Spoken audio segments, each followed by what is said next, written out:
merci à tous d'être venus à cette nouvelle conférence.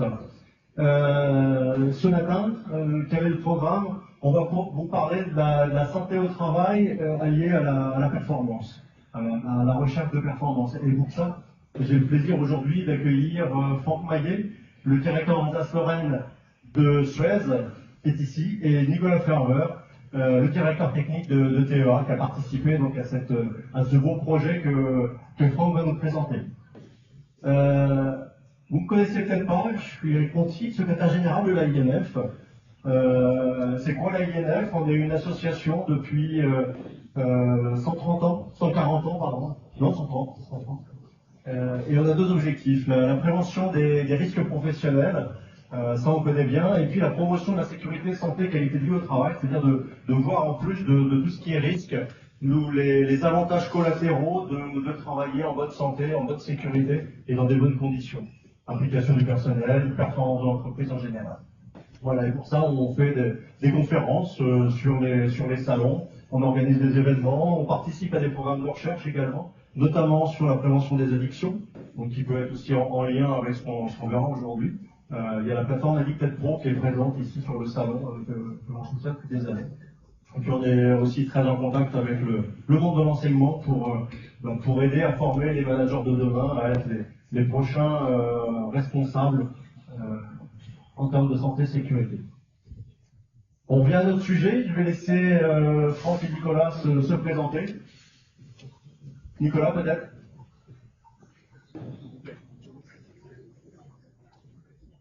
Oui, bonjour, donc Nicolas Ferber, je suis directeur technique au sein de la société TEA. Je vous présenterai ça très rapidement au cours de la présentation. Bonjour à toutes et à tous, Franck Maillet, je représente pour la branche entreprise en tout cas les activités de collecte, de traitement et de tri des déchets pour les entreprises et les privés, la direction au niveau de la Lorraine et de l'Alsace, avec également Laurent Leguier qui est dans la salle, qui est le responsable pour le périmètre Grand Est de Nouvelle-France-Comté également, pour tout l'aspect santé au travail, sécurité et bien d'autres choses, associations, comme tu l'as dit tout à l'heure. Et plus spécifiquement, je crois que c'est à moi l'honneur de commencer les présentations. Pour revenir sur... Juste prendre une petite précision avant, excuse-moi, je laisse la parole. La conférence, comme toutes les autres, sont toujours enregistrées, donc vous recevrez les replays dans les prochains jours. Voilà, si vous voulez faire des photos ou autres, n'hésitez pas, mais de toute façon, vous recevrez le support. Ok, donc je vais me mettre assis, on sera peut-être plus à l'aise. Oui, donc pour le périmètre, vous expliquer un peu les organisations de Suez. Suez se divise en trois activités qui sont des activités de traitement des déchets multiples type UVE et également enfouissement et tri mécanique qui sont sur la branche infrastructure. Je vous la fais simple. Et une seconde qui concerne la collecte des ordures ménagères sous la branche collectivité, celle que je représente aujourd'hui avec Laurent Melinet, c'est celle des déchets des entreprises plus spécifiquement, mais qui accueille également des déchets en commun issus des collectivités, des déchetteries, mais également de l'ordure ménagère.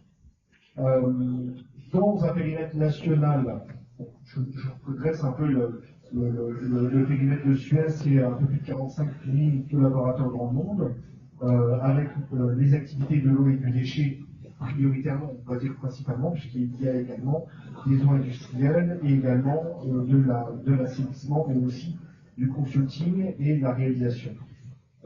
Nous sommes en région Grand Est, j'appartiens à un périmètre Grand Est de Nouvelle-France-Comté, et aujourd'hui on va particulièrement parler avec Nicolas, qui m'a beaucoup soutenu depuis un peu plus de 2 ans et demi maintenant, et son entreprise sur la mise en place du lean management du 5S, plus globalement de l'ergonomie, également des sites et des ateliers, pour mieux valoriser, puisque la santé au travail n'est pas, comment dirais-je, frontalement opposée à la rentabilité aussi des sites dans un contexte de loi de transition écologique et de loi AGEC, si ça parle à tous.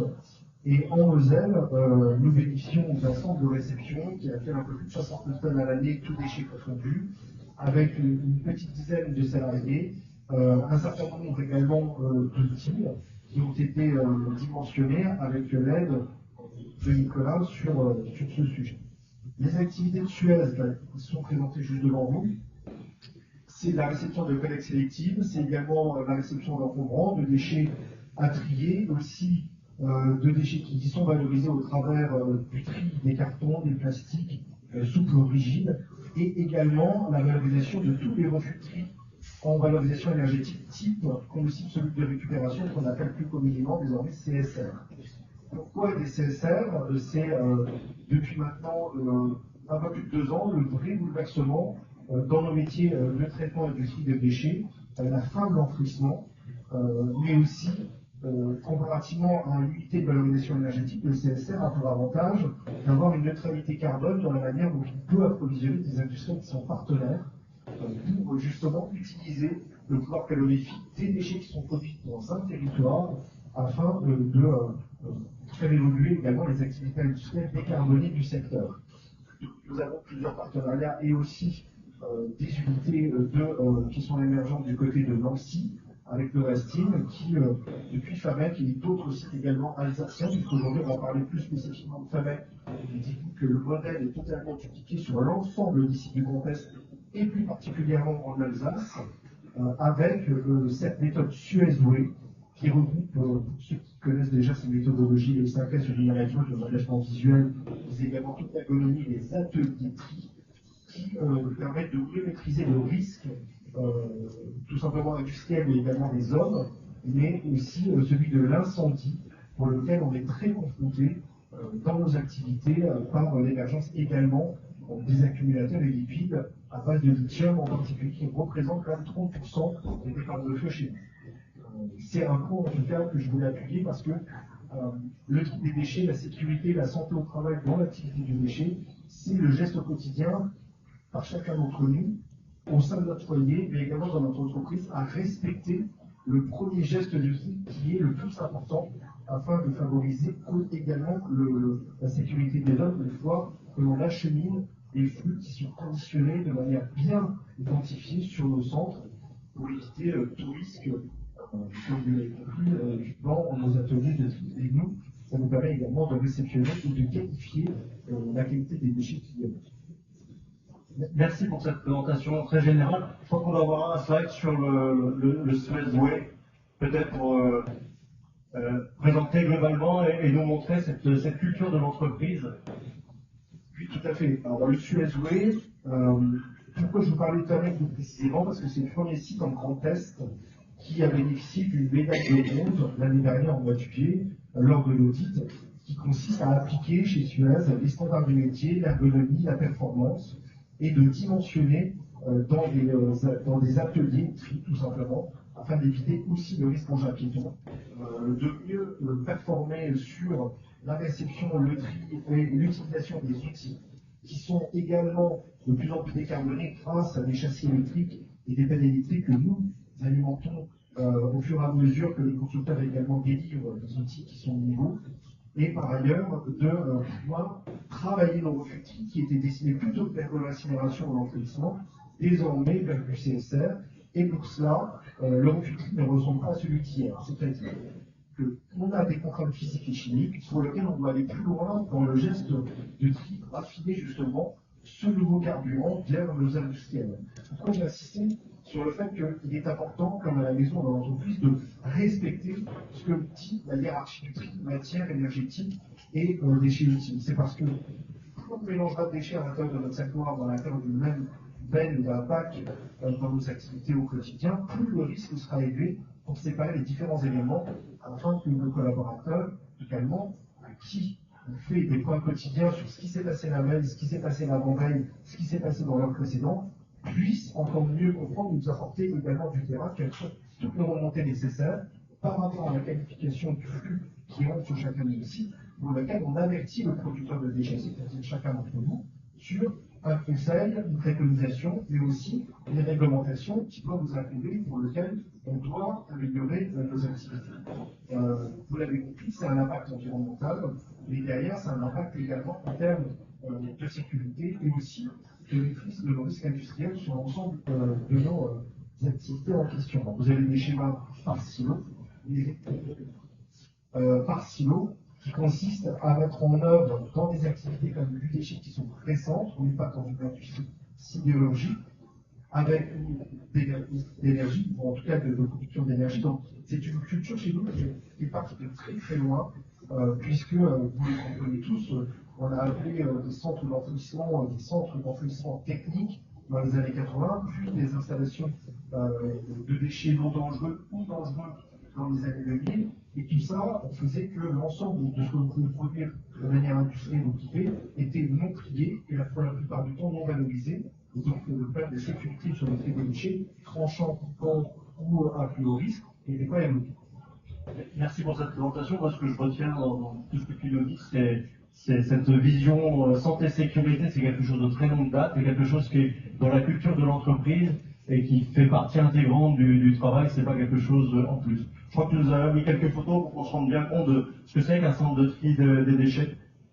Oui, tout à fait. Alors peut-être que je vais un peu loin sur les diapositives, mais pour rebondir sur ce que tu dis, Eric, la sécurité, c'est la priorité de l'entreprise depuis de nombreuses années, avec une vraie culture, avec une remontée de terrain, avec également de vrais enjeux qui sont présentés, je ne sais plus à quel slide ça se trouve, je vais laisser la main, pour lesquels on commence toujours des réunions d'équipe, un comité directeur ou un comité exécutif avec la sécurité et notamment désormais des rituels qui, chaque année aussi, sont imposés de manière hebdomadaire et des points quotidiens avec les équipes sur les sites. Pourquoi? Parce que ça permet, au-delà de la sécurité, de rendre également plus performants les outils et de mieux maîtriser aussi ses consommations des ressources en général, puisque le CSR, vous avez compris que pour un territoire, on produit maintenant, à partir de son sac noir de ce qui était jeté dans la benne, un vrai carburant pour notre voisin, au lieu d'aller chercher un gaz ou en tout cas une énergie fossile bien trop éloignée, qui en termes de transport également a un impact qui n'est plus entendable aujourd'hui en 2024. Donc, les raisons pour lesquelles il est important que l'on puisse être un mode industriel de qualité à produire un produit de qualité avec une rigueur dans les différents ateliers qu'on a créés. Ça s'explique comment? On a quand même des surfaces foncières qui sont restreintes. La loi ZAD ne nous permet pas d'aller urbaniser encore sur des sites qui sont existants davantage de fonciers pour de déchets. Il est important de tout là d'avoir pris la hauteur sur ces sujets pour mieux configurer des ateliers et de se dire on ne passe pas un tri manuel d'un tri mécanique avec une circulation sur le site. Ça a commencé avec un système qui permettait, dès le rapprochement d'une montre ou un collier ou une ceinture, de donner un signal lumineux ou encore un système par vibration et une sonnerie en dernier pour éviter les rapprochements entre les différentes activités et également de mesurer, mais ça je le sais tout à l'heure Nicolas en parler, quels pouvaient être les moyens pour mieux maîtriser les TMS, les troubles musculo-squelettiques entre autres, afin de mieux asseoir le tri des déchets sur un niveau qui permettent de moins solliciter les mêmes parties du corps, et ça, je sais que Nicolas en parle. Voilà.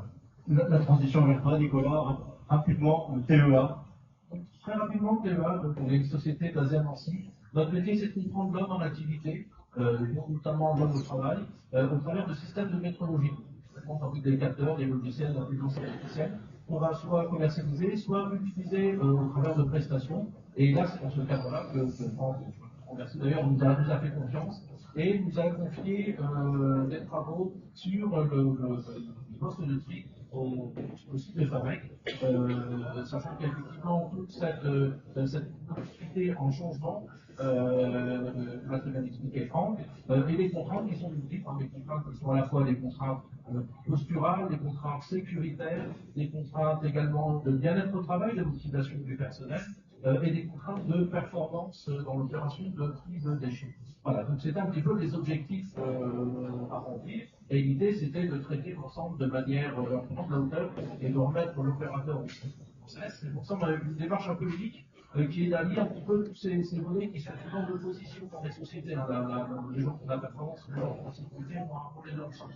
Et souvent c'est la contrainte de part. En fait, pas du tout.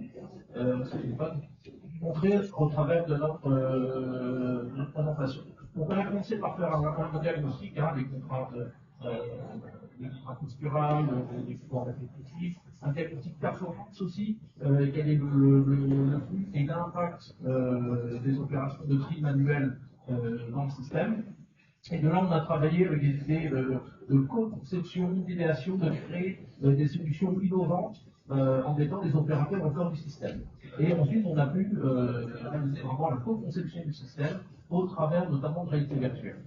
Donc la partie idéation, donc c'est Mickaël qui s'occupe de la table, hein, c'est bien les gens d'encadrement, de la direction, les opérateurs, et ça nous a permis de valider des idées tantôt parvenues, tantôt réalisables, et de là, on a fait des benchmarks, à partir de là, on a décidé de partir par une chaîne de tri qui semblait la solution qui permettait de garantir à la fois de la performance, de la sécurité, d'éloigner les ordres des machines, et d'avoir une performance suffisante.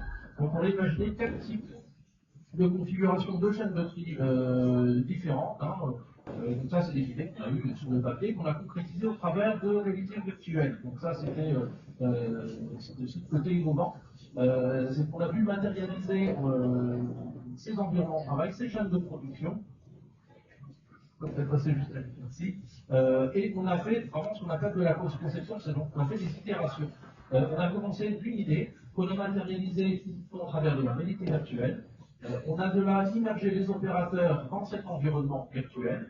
On les a équipés, on les a bardés de capteurs pour comprendre la partie performance opérationnelle, la partie contrainte sur le corps humain.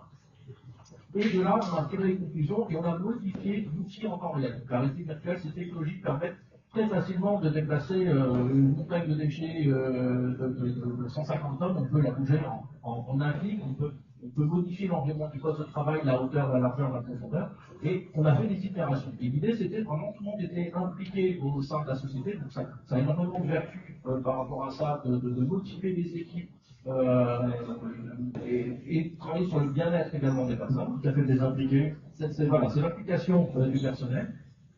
Et on a vu du changement, on a suivi sur un an et demi, un peu plus même. On a vu des changements de comportement notables entre le début et la fin, enfin, en tout cas avec l'extérieur. J'ai vraiment apprécié l'implication du personnel. Et j'ajouterais, oui, le fait d'avoir quand même pris l'amont, sollicité l'ensemble des équipes, ça a permis d'adhérer au projet et à fédérer également toutes les actions collectives qui ont permis un résultat qui a été très clairement atteint plus vite que ce qu'on avait pu. On voit toutes les qualités d'un projet démarré très tôt et face à la réalité virtuelle. Peut-être justement cette réalité virtuelle nous présenter un petit peu ce que ça peut faire. Donc voilà une petite vidéo dont est extraite d'une expérience qu'on avait fait. On avait matérialisé une chaîne de tri, on avait mis les opérateurs et donc on les a fait trier. Donc on a pu faire différents tests en fonction d'hypothèses sur le type de déchets, la quantité, la dimension des déchets, la nature des déchets. Donc on a pu tester l'efficacité opérationnelle et on a mesuré en même temps les contrats. Et donc ça nous a permis de pouvoir dimensionner exactement chaque poste avec des systèmes variables. Donc, c'est la slide suivante. Donc on a pu déterminer quelles étaient également les longueurs, les largeurs, les profondeurs, les hauteurs, les emplacements idéaux pour minimiser les contraintes en termes de rotation du corps notamment pour les opérateurs, tout en ayant une cadence la plus optimale possible. Oui, le poste optimisé en permanence, en même temps on habitue l'opérateur à son futur poste, donc il a plus le corps du changement, puisqu'il a participé au changement. C'est exactement ça, là le changement, il y a participé de manière très active dès le début des sujets. On voit un exemple de proposition par rapport à ce que tu disais sur la distance des éléments, la vitesse à laquelle ça peut également se dérouler devant le tapis, mais on a également été sur un deuxième atelier, sur un dimensionnement de mini-pelles par exemple, qui permettent le tri plus aisé sans tri manuel, puisqu'on diminue également grâce à nos actions communes avec Nicolas, on ne le voit pas forcément aujourd'hui sur l'illustration que vous avez derrière moi, puisque même si ça s'agit d'un tri manuel, mais mécanisé également sur une partie des activités. Mais par ailleurs, on a siloté le site, réorganisé son ensemble, travaillé à la mini-pelle les objets qui sont de plus de 400 mm qu'on ne souhaite pas, ça je parlais de CSF tout à l'heure, à l'intérieur de cela pour alimenter correctement, convenablement et de manière homogène et régulière des flux, puisqu'on fabrique un produit fini et non plus un refus de tri. Donc il était important que l'on sollicite moins et que l'on fasse adhérer chacun de nos salariés à utiliser peut-être des moyens que nous n'avions pas imaginé jusque-là et qui nous a été proposé également par notre soin sur un dimensionnement d'outils moins encombrant, moins énergivore et beaucoup plus important pour moins solliciter, on va dire, les endroits du corps qui étaient clairement le dos, les coifes d'épaule et les genoux. Tout ce qui était MS. Donc justement, en illustration, moi j'ai quelques schémas pour vous montrer. On avait une situation initiale où on avait énormément de flexion de dos, c'est la quantité de zone qui va complètement fait disparaître au travers de nos solutions. Et on a également travaillé sur les minimisations de la rotation du dos. Voilà. Donc ça, c'est pour le côté santé au travail. Pour le côté prévention, on a éloigné l'homme de la machine. Et on a travaillé également sur la capacité, la fréquence de tri maximale atteignable en fonction des différentes solutions. Voilà, et on a intégré ça dans le flux global du site de Fabric.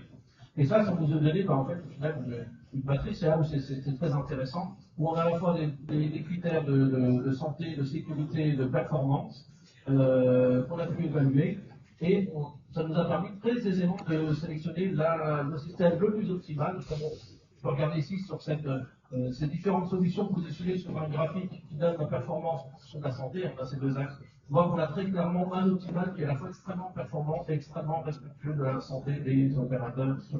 Moi, ce que je vois aussi, c'est qu'en fait, la solution la plus performante, c'est aussi celle qui préserve le plus la santé.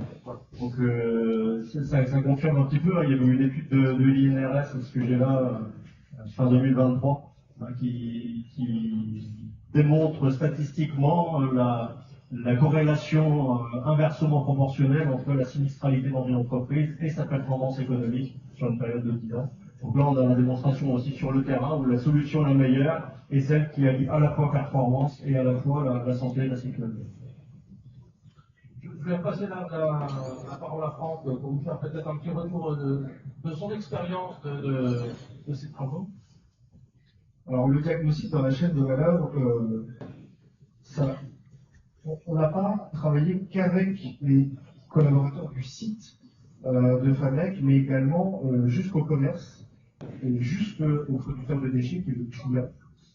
Et je vous l'expliquais tout à l'heure, à mieux comprendre ce qu'est la réglementation, mais au travers des outils qui ont été présentés, c'est qu'on va plus loin, puisqu'il est important, dans le business model qui est en profond changement dans la façon du déchet, d'aller forcément récupérer la valorisation de matière pour moins produire ce que l'on appelle du refus et la valorisation énergétique, voire zéro valorisation.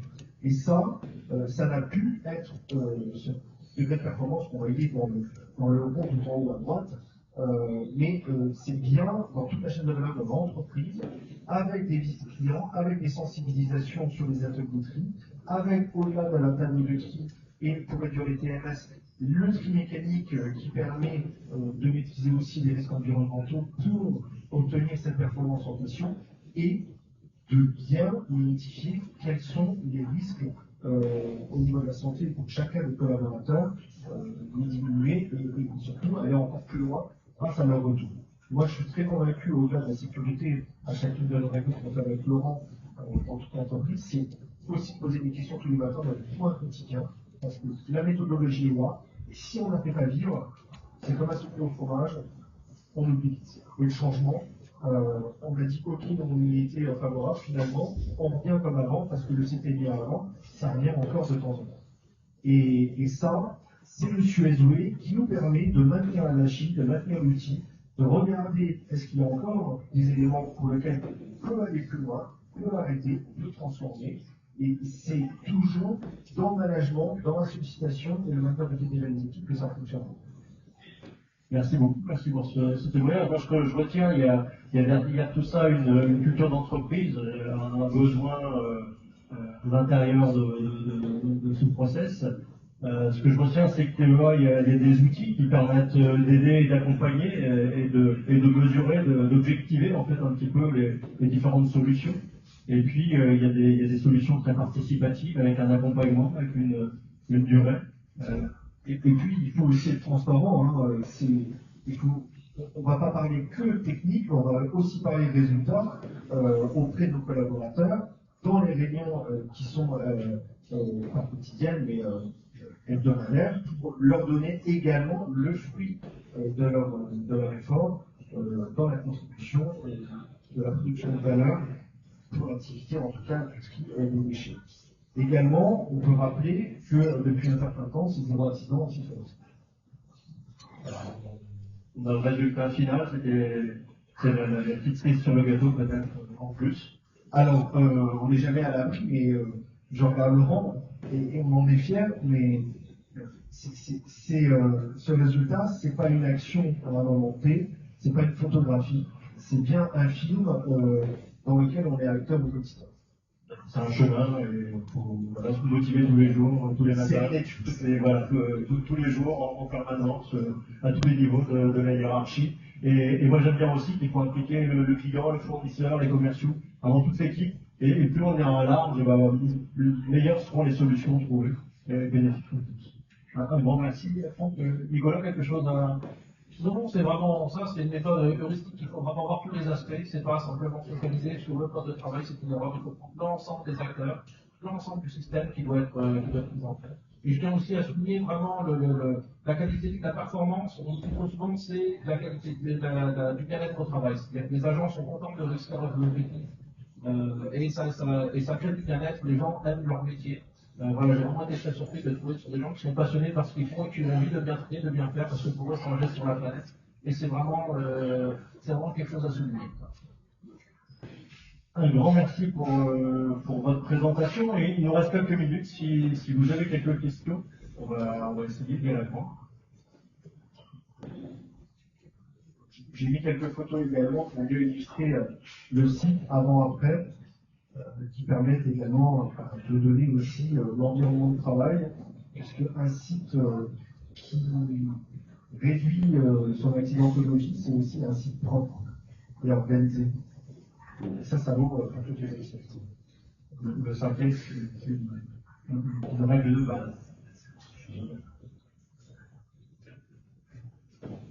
Allez-y, la première question est toujours la plus difficile. Ça va deuxième.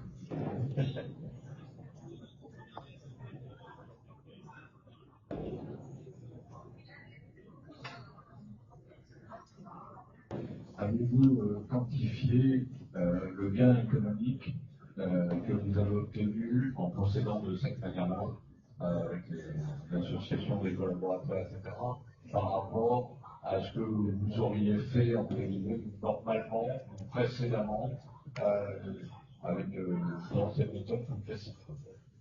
Alors oui, on l'a quantifié. Il est un peu en dessous de 100 000 euros sur uniquement les charges attribuées sur l'activité sur site. J'exclus la valorisation qui a été extraite de ces 100 000 euros sur un chiffre d'affaires pour ce site qui est de 6 millions d'euros. Et aujourd'hui, uniquement les consommations de gasoil, mais aussi les temps morts qui n'étaient pas efficaces par le passé, sont évalués à un peu moins de 100 000 euros pour ce site sur l'année dernière, hors valorisation et ce qui a été trié. En revanche, pour non pas la valorisation en euros des tonnes qui sont sorties triées en mode valorisation matière, on est passé à 18% à un 29% de tonnes qui ont été augmentées en fin de tri et en valorisation matière, sans parler du CSA. Donc on gagne sur tous les plateaux. Oui, c'est pour ça qu'en introduction, j'ai expliqué que ce n'est pas contraire à l'équilibre, à la valorisation économique que vous avez. Question dans la foulée, c'est est-ce que dans le groupe, voyant les résultats obtenus ici dans cette région-ci, a l'intention de standardiser et de réaliser également le même type d'opération dans toutes les régions? Oui, alors en fait, on a un plan à fin 2025 à avoir la totalité. On a une centaine de centres de tri en France, un objectif à ce que chacun soit audité et on a 3 niveaux de médailles à passer en Suez, qui intègre tout ce qu'on vient de parler jusqu'alors. Il a été choisi l'année dernière dans l'unité de 3. Et ces 3-là, nous, on a été médaille de bronze, le dernier de la classe.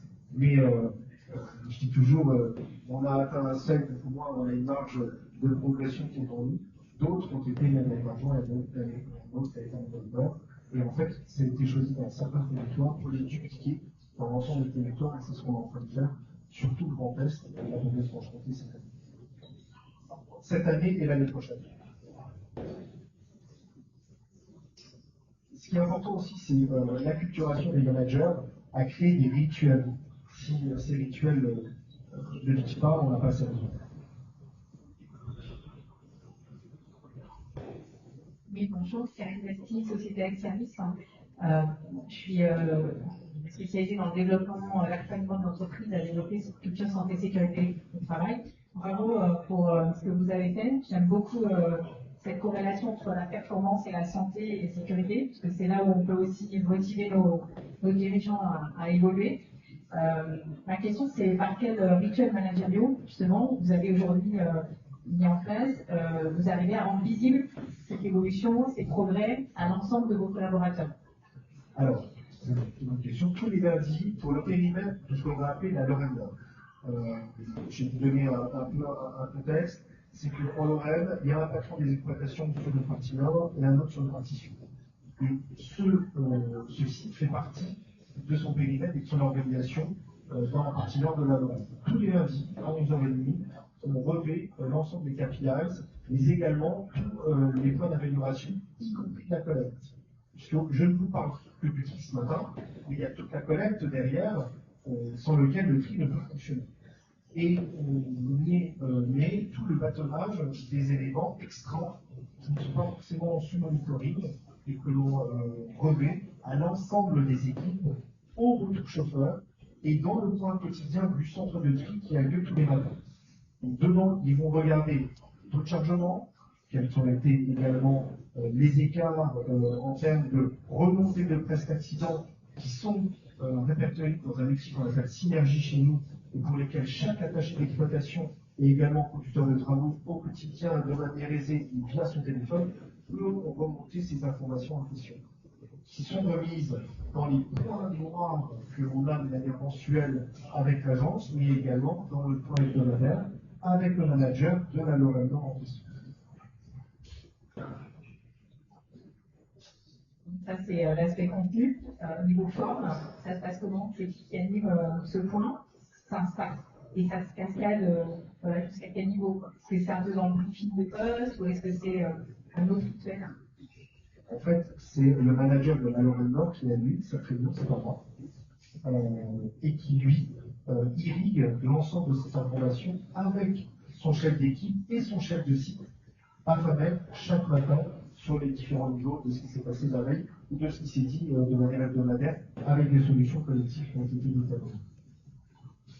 Une vraie structuration de cette gestion. Au départ, ça paraît, moi, ça m'a paru quand même un peu un océan, mais finalement, ça se fait très naturellement. Okay.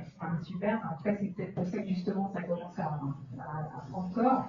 La dernière question, c'est comment s'intègre dans ce point-là, à ce moment-là, l'échange avec les salariés, la partie santé.